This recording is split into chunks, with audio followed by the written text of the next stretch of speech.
Good morning, good evening, good afternoon, everybody out there in podcast land. This is our first podcast for the new year, so happy 2018 for everybody.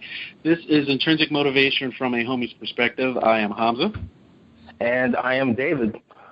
And today we have a treat. We are actually speaking with Andy Curry. Andy Curry is entrepreneur and business owner. He runs multiple businesses in Colorado. And what's really interesting, when people think of Colorado, Andy would probably be a prototype. You may look him up whenever you type in Colorado. You'll see a picture of Andy from now on. In the brief story, in the summer of 2015, he was on a sightseeing trip in Pikes Peak. He asked the park ranger about taking some rocks for a momentum. I mean, who doesn't want a memento? And they threatened him with a $5,000 fine, and they threatened him with jail time if he was caught. So he spent the next 2 years researching Pikes Peak could be individually owned by anyone who wanted to, and he is now the owner of Pikes Peak. He's the only one that can and does sell Pikes Peak, and not even the government can do it. And since he's in Colorado, there have been a lot of Bigfoot sightings there as well, so I'm sure he has his take on that. Without any further ado, I'd like to welcome Andy to the podcast. Welcome, Andy. Thank you, Hamza. It's good to be here. Absolutely. So tell us about owning Pikes Peak. How does that even happen? Well, if I could correct you a little bit, I don't own Pikes Peak. I have access to a specialized mining license where I can go get parts and pieces out of Pikes Peak. It doesn't hurt the mountain, and we are able to supply that to people who like to own a piece. It's geologist certified, so that everybody knows that it's actual Pikes Peak soil instead of out of someone's backyard. Fantastic. I mean, it's known as America's Mountain. It's very popular. I did know that it was inspired by America the Beautiful, which is our national anthem. And I just wanted to get some more background. I mean, it's right in your backyard, and obviously, since we have you on, you're not taking it for granted. So I'm sure you're a wealth of information about Pikes Peak. Well, try to be, and yet it is in my backyard. You can walk right out the front door and see it. It's an amazing sight every day. Wow. Yeah, I'm looking at a picture. It's beautiful.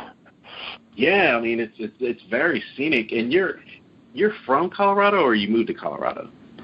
I am from Colorado. I grew up in a small town called Lamar, and it's in the southeastern corner. It's real close to Kansas and Oklahoma. Some people say I have a twang in my voice. Maybe you hear that. I don't know. But I moved to Colorado Springs about 8 years ago to take care of my folks because they were getting elderly. And, when you're up here, you want to go on Pikes Peak and see what all the hoopla is about, and there's a lot of hoopla, let me tell you. But that's basically how that came about. Now, one thing that's popular about Pikes Peak is the Bigfoot sightings. So we didn't want to wait to get too deep into the podcast without talking about Bigfoot, of course. And how did that? I mean, there's been sightings for centuries.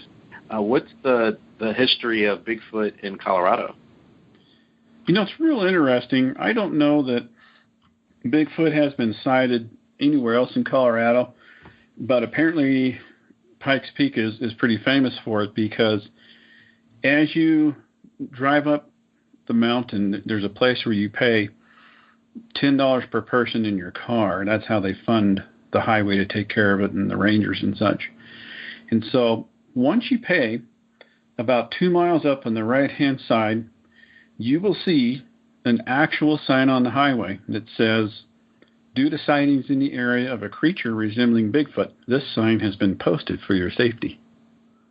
It's not a joke, and it's the first and only sign of this type that I know of in Colorado, and it's actually mandated by the Colorado state government because due to the alleged Bigfoot sightings, the citizens of the area got really concerned for people's safety, and they hounded the legislators to make sure it was a law that sign was there so people would know about it. So you're talking about like the locals were the ones that were concerned for people's safety? Yes. Wow. Now, I have to ask you, from a tourism standpoint, it seems like more it would be a revenue generator because there was a sighting there, and let's just say you had 1 million people come per year. Now it's 2 million because they may potentially see a Bigfoot. Potentially, yes. There have been, in my research, a few people that have. And, yeah, it is a revenue generator because it's fun to talk about. It's fun to go see the Bigfoot stuff on the mountain. For instance, after that sign, when you keep driving for several miles, you will come upon, I think it's called Crystal Lake, and there is a building there where it's kind of a rest stop, and they have Pikes Peak paraphernalia for sale, which includes Bigfoot items. And you'll see stuffed animal Bigfoots. You'll see coffee cups with Bigfoot and that kind of thing.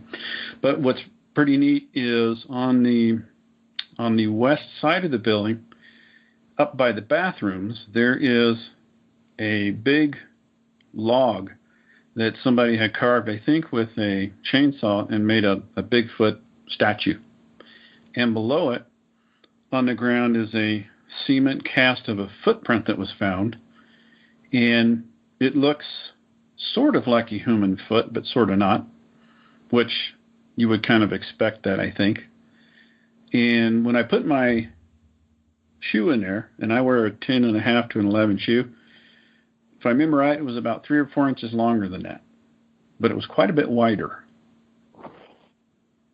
And so there's that. And then when you get to the summit, there is the summit house, and it's a place to go rest, especially if you don't do well with high altitude, because it's 14,155 feet up there. And so you can go in there and sit down, but they have a lot of stuff to buy. And again, there's a lot of Bigfoot stuff in there. In fact, on my website at pikespeakforsale.com, you can see a picture of it. There is a stuffed animal Bigfoot doll. It's life size. It's probably 6.5 feet tall. Now, I don't know if it's for sale, but it's a fun talking point, and yeah, it is a good attraction for tourists and that kind of thing. Now, I'm just thinking, with Colorado being the first state with the legalized marijuana and such, coupled with the 14,000-foot altitude, that you have a trippy experience out there at Pikes Peak. Yeah, I like to say that Pikes Peak is one of the world's greatest places to get high and still be sober. You can, you go to the top of the mountain, and if you smoke a little bit of that stuff, I'm sure the experience will change. You certainly don't need to, because it's rather awe-inspiring. But yeah, it's a great place for a selfie too. We like to claim they're 14,000-foot selfies. I'm thinking with all the extracurriculars going on, that would contribute to the more sightings of Bigfoot. Well, if you're up there on the top smoking that stuff, you just might see Bigfoot. Yeah, maybe he'll come and join you. He might. I've never seen Bigfoot myself, but I have a friend who, his name is Max. He's about 81 years old. And I met him about 2 years ago, and I was giving a speech on Pikes Peak, and I was talking about the Bigfoot part of it. And he came up to me after the meeting. Now, before I tell you this, I want to give you a little background on Max. He's of German descent. He's about 5'6", I think. Bald, almost bald. Very intelligent, and has a stellar military background. And he's as American as you and I, but he just has a thick German accent. And he came up to me and he says, I saw the creature you're talking about. He was huge. And I said, you saw Bigfoot? Yes. I was taking trash out one night, And I look over and I see this creature. And apparently he was, I don't know, maybe 100, 200 feet away. But he was really excited about it and passionate about it. And he didn't care if anybody thought he was a fool or not. He said it was big and it was hairy. And interestingly, in my research, when I was Googling all kinds of things over time, I saw some information that was quoted on there about people talking about seeing it. And it turns out who I was reading about was him. Oh. So the question for me has always been, does he really exist? I don't know, because I've never seen him. And, you know, of course, if you see a Bigfoot, you would know. But because I don't know, I tend to believe that's happening because of Max and knowing him like I do. So that's my thinking on it. I'm also thinking that, you know, I had a different way of how I was going to approach the podcast, because I think we had this set out maybe a month ago or so. And all that's changed with, I think it was a week before the new year, where, what's his name? Darn it, I just missed it. I just forgot his name. What is the guy with the self-driving cars and was it Tesla? Yes, the Tesla guy? Yeah. And so, Elon Musk. Elon Musk, thank you very much. And so Elon, you know, I follow him on Twitter. You know, he has a lot of followers on Twitter, but everyone doesn't follow him on Twitter, right? And so on Twitter, he had mentioned, yeah, we're going to have SpaceX have a rocket launch in L.A. And people that didn't follow him on Twitter went out in their backyards in L.A. and thought it was a UFO. And so there was people stopped. Traffic had stopped. People stopped on the highway, and everyone's looking at this rocket thinking it's a UFO. Okay. And I bring it up because, you know, now that we know it was Elon Musk using a rocket, it's more so acceptable now. Like when you see a rocket, oh, that's Elon again. And I think in 2018, there may be more of an awareness that if there is a Bigfoot, it won't be as alarming. There'll be some sightings, or probably more sightings, because people will be used to it and won't be afraid. Right. You know, there's a small town by Colorado Springs called Green Mountain Falls. It's about a 15-minute drive northwest. And I'm real familiar with that area because my folks had a cabin up there for years we used to go to. And there was a guy named Daniel Messias. His last name is spelled M-A-S-I-A-S. I think it's pronounced Messias. And it was in 1982. He claimed to have seen two of the creatures near his home one morning. And it was in the winter. There was snow, and he noticed footprints. And he noticed the prints didn't have shoes. They were just bare feet. So he described the creatures as hairy and a little less than 6 feet tall, which goes against what I've always heard, that they're much bigger than that. But the footprints they left behind, he said, were not human-like. And he said one creature had a foot span of about 12 inches, and the other was about 7. So not really big, about average human size, he said. And here, this makes me laugh when I read this, and I'm not laughing at him. I find it a little hard to swallow. Mm-hmm. Maybe a little more than a little hard to swallow. He says, when asked why no one has seen these creatures or taken pictures with current technology, and this is back in, 1982, Messias thinks the creatures are coming through a wormhole, an intergalactic travel portal from one galaxy to another.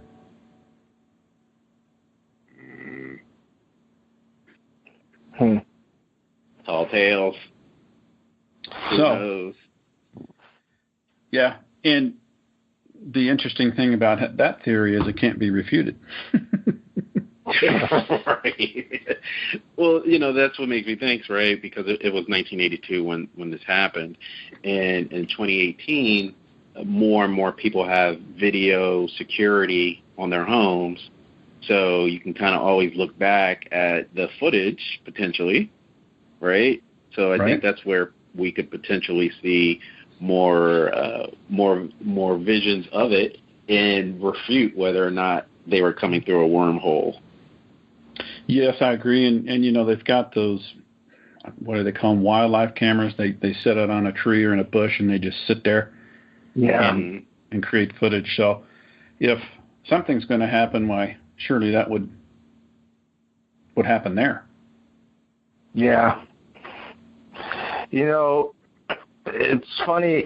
I've never seen a Bigfoot. So for, years I was kind of on the fence. It's like, well, how come they've never found a body type thing? And then you get the argument, well, the same reason they don't ever find bear carcasses because they get eaten or whatever. But I would say this, that everyone knows at least one person in their life, if not more, that if that particular person told you they witnessed that, you would just believe them because of your relationship with that person. It's easy to blow off someone that you don't know. So I do happen to know someone who had, an experience in the 60s, actually, when herself and two of her girlfriends, the three of them were camping. And at this time, she was probably about 19 years old. I think it was late 60s. I don't remember where she said it was. I can't remember, but she says they saw it. They were camping. They had a campfire going. And it was just kind of watching them over off, I don't know how many yards away. They could hear it breathing, she said, but they weren't in fear for whatever reason. And this is the late 60s, so I don't know how much, wasn't a whole lot of Bigfoot talk back then that I know of. But the next day when they got all their stuff together and they were leaving the campgrounds, at some point they saw a bear, and they all just looked at each other and laughed and said, yep, that is not what we saw. Really? Oh, it was just a bear. You don't know what you were seeing, that type of thing. But she swears up and down that they saw one. And this was interesting. What's that? Did she describe it? She might have. This was a few years ago when she told me this story. I don't even remember. I just remember saying that she could hear breathing and they saw it, and maybe even you'll hear stories of where they'll throw maybe a little pebbles or twigs and stuff at people when they're camping, kind of like that. I don't remember if she said that. I just remember her saying that they could see it off kind of behind the bushes and they could hear it breathing, and it was just watching them. And it was there for a while, and she said that they weren't really scared. They just kind of kept doing what they were doing, but they were very aware of it. And then the next day when they saw a bear, they were like, oh, yeah, that's not what we saw at all, And then, I don't even know what they thought they saw at the time. Because like I said, this is the late 60s, so the whole Bigfoot being, people talking about it and stuff like that, I don't even think that was really going on. Even though you had the Patterson film and whatnot, I just don't think it was just people were really talking about it back then. Interesting. Yeah. You know what? In YouTube, there is a video from Unsolved Mysteries. You ever watch Unsolved Mysteries? Oh, yeah. I used to watch it all the time. It's from July 15th, 1989, I think. And there was, let's see, maybe 93 or 94 too.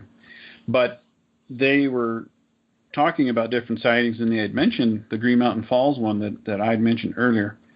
Oh. And I don't know if it's the same guy or not, but they said that Bigfoot had broken into a cabin and left a lot of hairs and footprints near the house. And they tested the hairs. And now they said this on Unsolved Mysteries. They tested the hairs, and it showed that it had human characteristics, which I found interesting. Yeah. And also in that video, there was a Bigfoot sighting in the Pacific Northwest, and it was around 1989. There was a prospector named Elmer Frombeck, and he was walking along a trail in a forest near Seattle, Washington, and he noticed what he claimed was a black hairy mass pretty close to him. And he yelled at the creature, and it startled it and made it fall down a hill. And he tried to get its attention, but he said, but it walked away on its 2 feet. And a few minutes later, walking down the trail, he saw the creature hitting one rock against another. And then it kind of went after him. And old Elmer was freaking out. He said he barely escaped from the creature, and he thought it was Bigfoot. You know what? I think, where did you say you saw this on YouTube? It's a YouTube video. Yeah, I think I've seen that. It's from Unsolved Mysteries. Yeah, I think I've seen that video because that sounds very familiar. That story of where a guy he came across one and that thing, it stumbled and fell, and the next thing you know, he's being kind of chased by it, whatever. Yeah, that kind of sounds familiar. Mm-hmm. I didn't see it, but I have some questions about how. Let's just say it happens in 2018. What are some of the determining factors as to, oh, this is a Disney ride, right? Let's just take photos, or there's fear and we need to kill it. Like, in some of the sightings, have we been able to determine the gender? Like, if it's a woman, then maybe it's not as territorial, or maybe it was chasing after the guy because it was near its offspring. I mean, there's a lot of different things to consider with another sighting. Right. Those are really good questions. If one was seen in 2018, what I'd like to see is some really good proof. And it seems like all the pictures and any video, even of UFOs, have always been shaky or hard to see or make out what it is. I completely agree. I can't agree more. Yeah. So and no, with the advent of cell phones now, I mean, just pull that thing out of your pocket and take a picture or video, and hold your hands steady for Pete's sake, so we can see what it is. Yeah. But as far as gender, well, we know how to tell that, and you just kind of have to look down to figure that out. Right. And yet it is interesting, though, because, like, if it was a female and they were pursuing someone, you would think it would be like a bear with the cubs trying to protect the cubs. So nobody's ever claimed they've seen a Bigfoot cub, which, now that I think about it, is kind of interesting. Well, that's a whole nother tangent, because if we're thinking, oh, they're 10 feet, 12 feet tall, and if we see a 6-foot one, maybe that was the cub. Could be. Yeah. Well, actually, I have. A lot of this, of course, is on YouTube videos, whether someone's, videotaping what they think is a Bigfoot or talking to someone and their experiences. But some of the most interesting stories I've found are when they're talking to or interviewing Native Americans. And that's where you hear some really interesting stories. Because it goes back in their history and folklore for thousands of years, their interactions, with Sasquatch. I think they have over, I don't know how many words they have for Bigfoot, but that's where I tend to have a little bit more of a belief, because it goes so far back in their history. This doesn't appear just all of a sudden decide they're just going to make something like this up. So, and just let me give you an example. It was I was listening to, I think it was Coast to Coast one night, and they were interviewing this Native American woman. I don't remember her name, and they were talking about that, and she was recalling an experience she had when she was probably about 5 years old, and she was camping with her father and uncle and I think someone else, and they had left the campground to go do something. They left her there, okay, and she came out of the tent, and she thought she heard what the sound of was someone crying. And so she looks over and sees on this log, she sees what she thought was a child, a dirty child. So she ends up approaching it, and she says it was just like a real hairy, like, child. She didn't know what it was. So she kind of sat there near it, and the next thing happened, there was like a loud thump, and she looked up, and there was this huge hairy creature. And she, she's like 5 years old. She freaks out. She says she peed on herself, and she ran back to her tent. Okay, and when she was there, she had one of her Barbie dolls with her, but of course she just dropped that and she just took off. Went back to the tent. Her father eventually came back. She told him what happened. He said, "Show me where." So they went over there. Of course, there's nothing there. And they ended up, later that day, whatever, they packed up their stuff and they went home. She said they lived like 60 miles away from where they were camping. The next morning, she went out on her back porch to her house, and her Barbie doll was sitting there, the one that she left. And she was in total amazement. You know, she was bummed out that she had lost her Barbie doll. Anyway, she picked up the Barbie doll, and then she said she doesn't know how, but in her head she heard a voice that said, "Thank you for watching over my child," something of that nature. And that's her story. That's a good one. Yeah, I felt like we were at the bar for that one. That was good. Yeah. Are you a camper, Well, you know, Andy? Do what? I'm sorry? Are you a big camper? I love to camp. I haven't been able to go a whole lot for the last several years. Like I said, taking care of my folks. But, yeah, I love to go camp. I've camped all over Colorado. I'm asking because I guess the way our parents camped, right? They did it to get away from all the technology and stuff, and now we bring all of that with us. So we may be actually looking down at a YouTube video instead of actually seeing a Sasquatch that's right near us.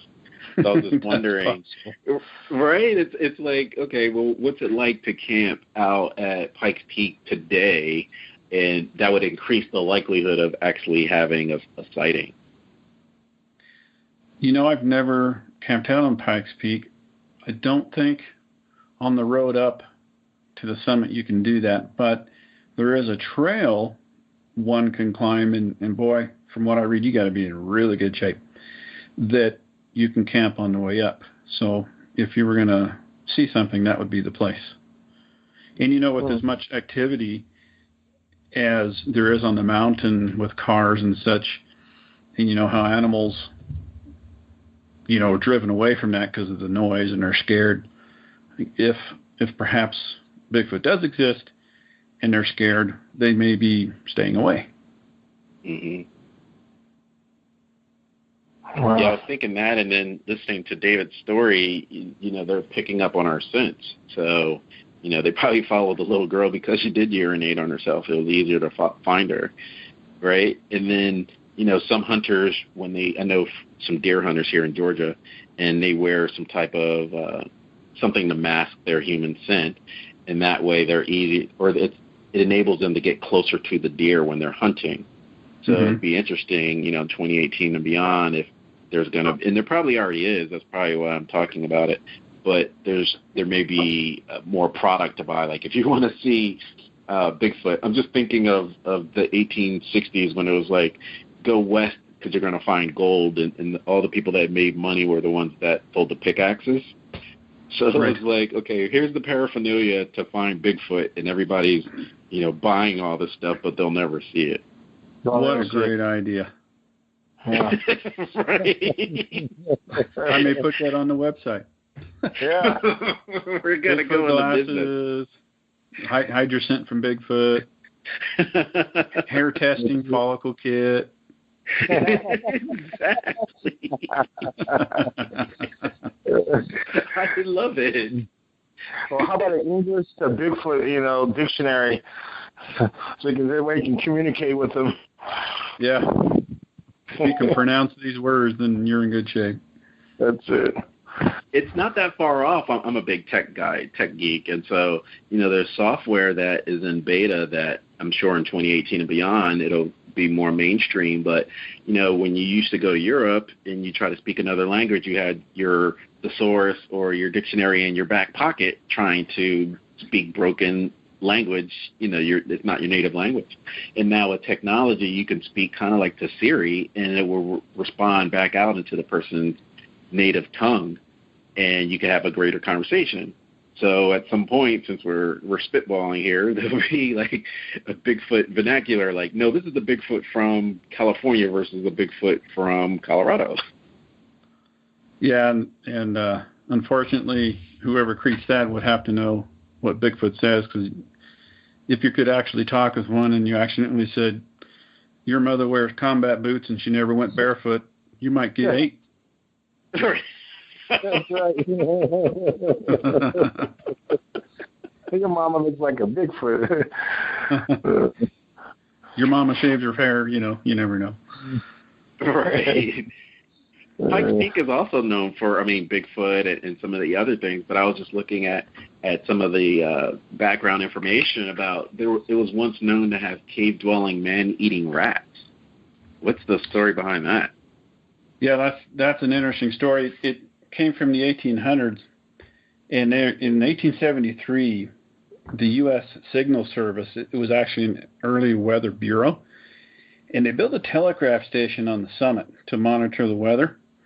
And on May 25th in 1876, a guy named Sergeant John O'Keefe and his wife were living in the summit house up there, and he said that some giant rats had eaten their baby daughter. And so the story grew to include how these rats attacked him and his wife and his daughter, devouring a side of beef in less than 5 minutes. And while O'Keefe was trying to protect his family using a club to fend them off, it was actually Mrs. O'Keefe who saved the day by electrocuting the rats with a coil of wire connected to the signal station's battery. And according to the story, her efforts were too late. Before she could connect the wire to the battery terminal, hundreds of these killer rats had already devoured their daughter, Erin, the O'Keefe's only daughter. But here's the funny thing. O'Keefe quickly built a grave on the summit to support his story to attract tourists. But what everybody didn't know at the time is O'Keefe was not married and never had a daughter. And the story went global. It hit the wires and was published, and everybody thought it was true. Yeah. So there you go. Yeah. And all this is before marijuana was legalized. Yeah, but I'm sure it was growing back then. It must have been up on the summit. You know, I guess when you're up there by yourself, you got a lot of time in your hands, and you just think of all kinds of crazy things. Stuff, yeah. Andy, let me ask you this: are you familiar with David Paulides? I am not. Okay, he's an ex-former police officer. For many years, it was on SWAT, and I think in the San Jose, California Police Department. And then he retired, and then kind of got onto the whole Bigfoot thing, wrote some books and stuff, and then went into the direction of missing persons in all the state and national parks. It's kind of an alarming about all these people that have been disappearing, going on hikes or camping or whatever, and they just disappear in the thin air without a trace. And he's been kind of, and he's talked about some cases in Colorado and whatnot, and I just didn't know if he was someone that you were familiar with or knew anything about. No, in my research, I haven't run across that name, so I'm not familiar. Okay. Have you ever heard of any kind of, missing persons or anything like that in Pikes Peak or anywhere in Colorado? No. No? In the research that I went through, nothing of that has been said that was related to Bigfoot. Interesting. Okay. But I'll tell you this, something I didn't mention earlier. The Rangers, the Pikes Peak Rangers, they're like any park ranger. You know, they wear the uniform. They travel around to make sure the park's not getting torn up and people aren't littering, that kind of thing. Yeah. And if you go up to the ranger and ask them about the Pikes Peak thing, they know all about the background, and they don't like to say, yeah, we've had Bigfoot. And what they do say is it was probably a bear. But they also admit that bears don't typically walk on two legs. 2 legs, yeah. And there was an actual ranger who saw a Bigfoot-like creature. And that was on Pikes Peak. It was several hundred yards away. And when he was watching it, he just kept looking at it. It walked kind of funny, and it looked hairy. And he just felt real uncomfortable being around it.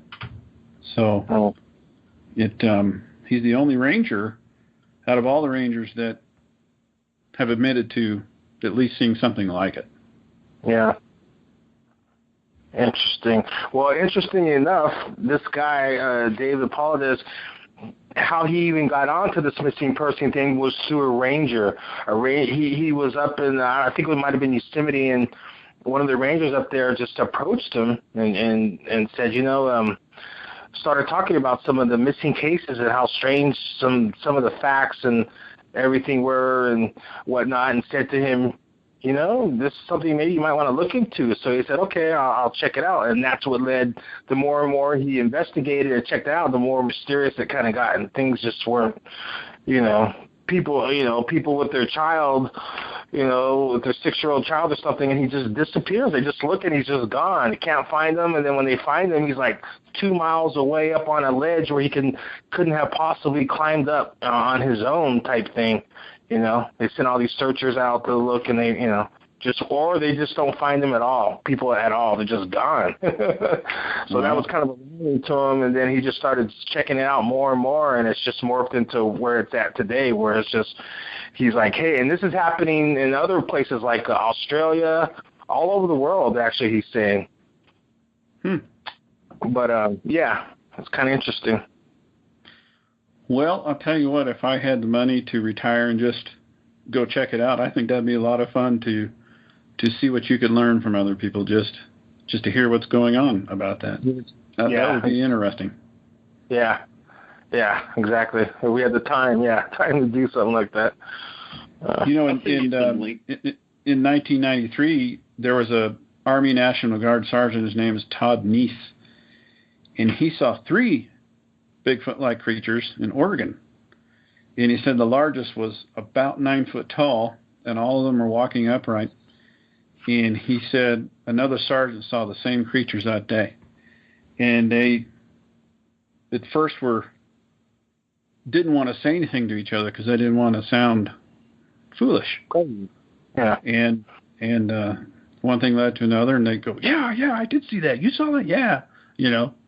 So it kind of gives me shivers when I think about it because, it seems to have credibility, an Army National Guard in a friend of his. Yeah. Kind of like my friend Max. It just feels credible. But for me, the best credibility is actually seeing it. Yeah, I completely agree. Seeing it for yourself. Like I said, everyone knows at least one person that if that particular person told you, you would be, okay, I know this person, they wouldn't lie to me, they're not lying, they saw something, and it's easy to blow off when it's someone, you don't know at all. And, but I always find it fascinating, and you said earlier how I'm thinking, of all the cameras we have out there, this, that, every time someone has a video or a picture of something, it's just not, it's a little fuzzy, or you just can't quite tell. I'm like, how come no one has got an actual clear, super clear image or something that's just indisputable? It's kind of just amazes me. I have a theory on that.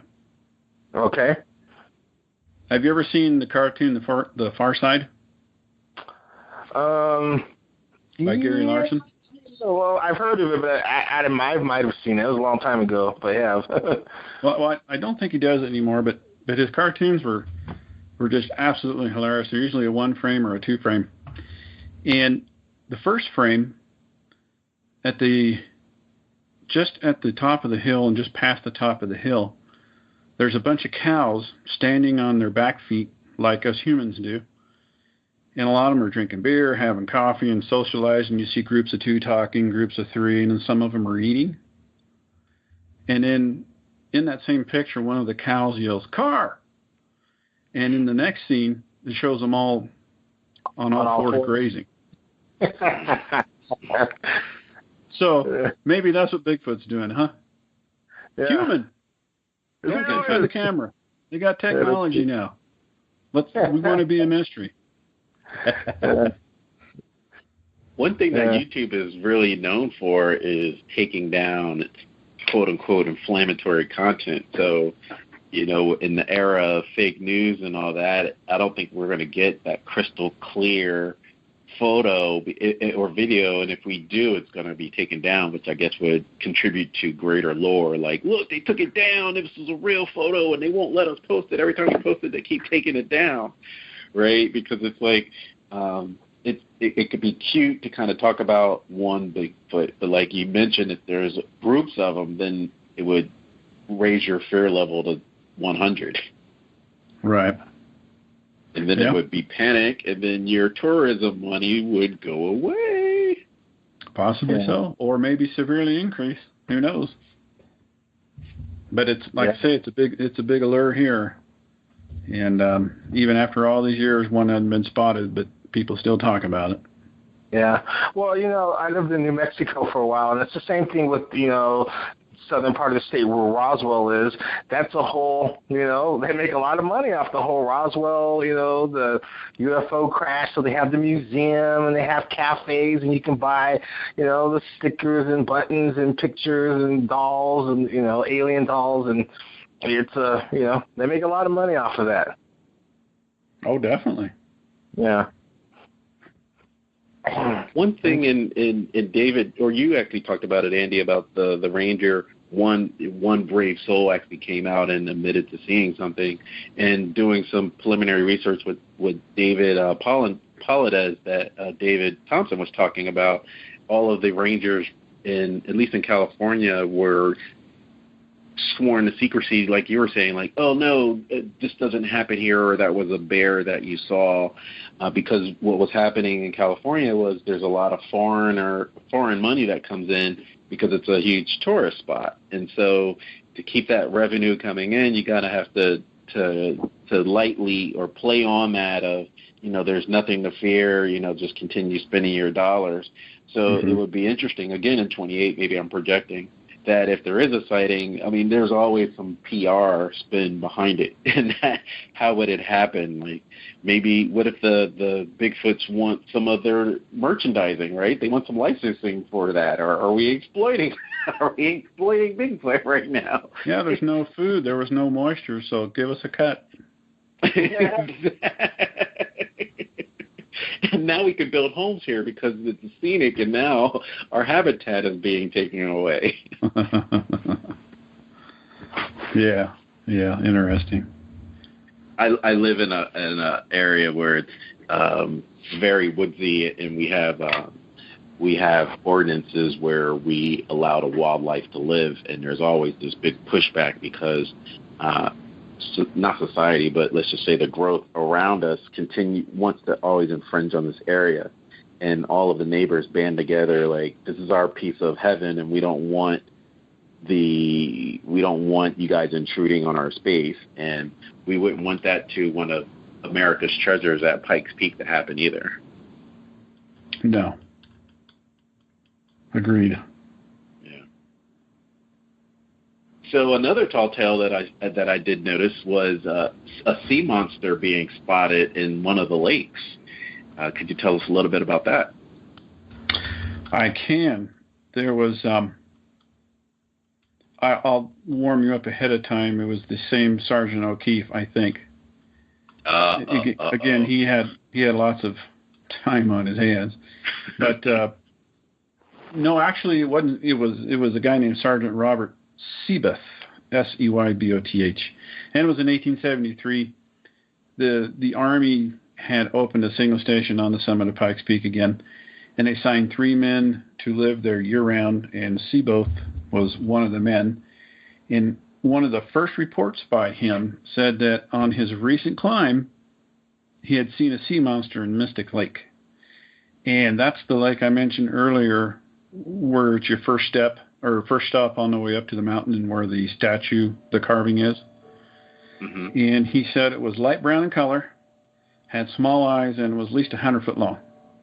And that was reported in the Colorado Springs Gazette, which is still running today, and it was big news at the time, and of course, it was a hoax. So, Pikes Peak's famous for a lot of false things, but a lot of true things, too. But that's an interesting story. Cool. A lot of tall tales there for sure. Definitely. So, okay, so you're the expert. I mean, you live there, and what is it from our standpoint, because we may do intrinsic motivation from a homie's perspective on the road, what would a weekend be like at Pikes Peak? Can you spend the night over there? when you visit? You can spend the night close to it. There's no place on the mountain that I know of. I've never seen any place up there, not like a bed and breakfast or something, but it's the base of the mountain where the road is that goes up to it is in a little area called Cascade, Colorado. And it's just a real small mountain town. The mountain houses are peppered throughout the trees, and there's places up there that you can stay. And for those who haven't been in the mountains much or ever, it's got that wonderful pine scent, and it just smells fresh all the time. So it's a terrific place to go. And when let's see, what is her name? I'll think of it here in a minute. She wrote America the Beautiful, Katherine Lee Bates. And she came here from Massachusetts and was invited to teach for the summer because they had heard about her because she's real smart and a good teacher. And she was probably in her early 30s, I think, at the time. And when she came, she was teaching. And after about a week, she and her colleagues decided to go up the mountain. And this was in the early 1900s, like 1905, I think, somewhere in there. And when they went, they got into these horse-drawn wagons because cars were just barely, invented by then. And certainly there wasn't a road, much less a paved one, going up. So they climbed into these wagons, and on the wagons was painted the words Pikes Peak or Bust. And as you can imagine, you hear the clip-clop of the horses, you smell the pine scent. All of a sudden, you're looking around and these colors start popping out like red, orange, green, blues. And she was just overwhelmed with the beauty. She'd never seen anything like that, being from Massachusetts. And she's going, wow, this is America. And that was probably about the start of her song of America the Beautiful. And about 2 or 3 miles from the top, maybe more, 5 miles, I don't know, they had to switch to mules because mules at the time were the only animal that could carry someone and make it to the top without expiring, And so they got to the top, and they were looking around, and she noticed that she could just see forever. And the skies were just opened up. And that's probably where the line, "Oh, beautiful for spacious skies," came from. And interestingly, she and her colleagues and the people that took her up didn't let her stay but for maybe 15 minutes after all that work getting up there. Because people started throwing up because of the altitude and fainting. Yep. And so they go, "Katherine, come on, let's go." Could you imagine her? But I just got here. So she rode back down, and that night she wrote down the words. It's actually a poem is what she did.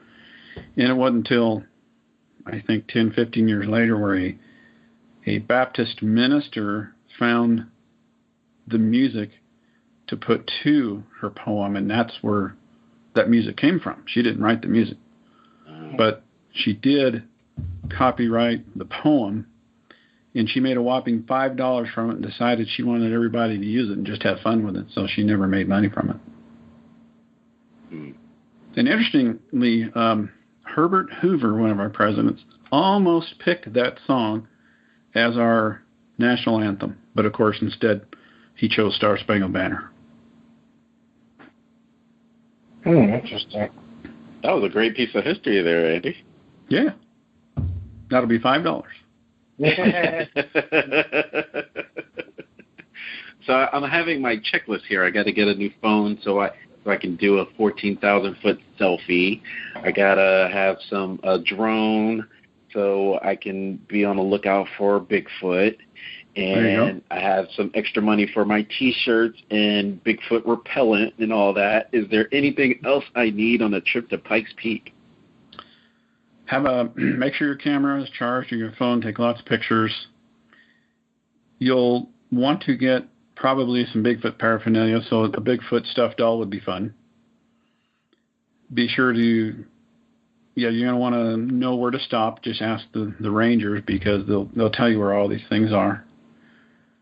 And you can see them on the website, on the pikespeakforsale.com. There's a link that I forget what it's called, but you'll see it. And it shows a lot of the pictures that I took when I was there. And it's just fun to see in person. It's a lot of fun. But I think a drone would be excellent to have at the summit. I don't know if the rangers would tackle you when you have it flying, but you probably want to ask first. But I think that would be a pretty neat idea. I don't know that anybody's done that, to tell you the truth. But like I say, it's a great place for a selfie. Definitely. Okay. Yeah, we're posers. I'm not a city slicker, but I'm not a big camper either. So I would come with I would totally stand out, because I would have everything that I read that I should have from TripAdvisor. Totally look like a tourist out there. So. Well, I'll tell you what. If you make it to Colorado Springs and you want to sit, you send me an email and we'll go. Oh, definitely. Actually, David and I were talking about at the end of last year about trips for 2018, and we interviewed Mary Bell, who has the Psychic Institute in Colorado as well. So we may do like a Colorado tour. Not now, since we're in the South and we like our warm weather, so it'll be in the spring or summer before we head out there. Well, that's the best time to see it, probably July. Mm-hmm. Definitely. Yeah. Plus, I have a cousin that lives right there in the Colorado Springs, too. So. You have what? I said I have a cousin that lives right there in Colorado Springs. I'm always talking about going to visit him, so he's like right there. Okay, yeah. Excellent time to go. Does Pike Peak, does it have snow on it year-round? There's hardly any snow on it right now. And really? Year-round, no. It starts melting, I think, by the end of June, maybe 1st of July. It's kind of melted off. Pretty melted off, okay. Yeah, but what's really gorgeous is when it does snow, and there's a lot of snow on the peak, on a sunny day, that thing pops out like a bright light bulb in a dark closet. It is amazing. Wow. All right. I didn't know. I know, like, for example, Mount Shasta in California, it has snow on it year-round. I mean, a lot of it will melt, but it never completely melts. It'll still be some up there on at least a third of the mountain, I think, near the top, even during the summertime. There may be some at the top that we can't see from down on the ground, but, when you look up there, you can't see it in the summertime because it does melt off. Yeah. Okay. All right. Well, it's Wednesday, and in East Coast time at 8 o'clock, we have X-Files, so it was actually perfect to get a precursor to talk about Bigfoot and sea monsters and man-eating rats and all that with Andy over at Pikes Peak. It was a pleasure. Please give your site one more time, or if there's any other information that you'd like to get out so people can get in touch with you. You bet. Thank you for asking. The website is called pikespeakforsale.com, and you can go there and get a piece of Pikes Peak in a vintage milk bottle, and it comes with a certificate of authenticity so that it's not something pulled out of somebody's backyard. It was actually certified by a Colorado geologist. And should you not want one of those, that's fine. We also have on the website a picture you can download that's from the Pikes Peak Mountain, and it's one that we took and had it professionally worked on. And it's beautiful enough, you can download it and go have it printed up and frame it on your wall. It's really neat. So, and that's free. It's a $100 value. And there's also a video on the website. I think it's on the home page you should watch. And it's called What Two Things Never to Do on Pikes Peak. Have you seen that yet? No, I'm on the site now. Wow. Yeah. I'm glad there's a video, because I probably would be doing some of those things. Yeah, it was funny. I saw that. So thanks for the heads up, for sure. You bet. Well, it was a pleasure, Andy. This is Intrinsic Motivation from a homie's perspective. I am Hamza. And I am David. And Thank thanks you, guys. again, Andy. It was a pleasure. It was. Talk to you soon. Okay. Cheers.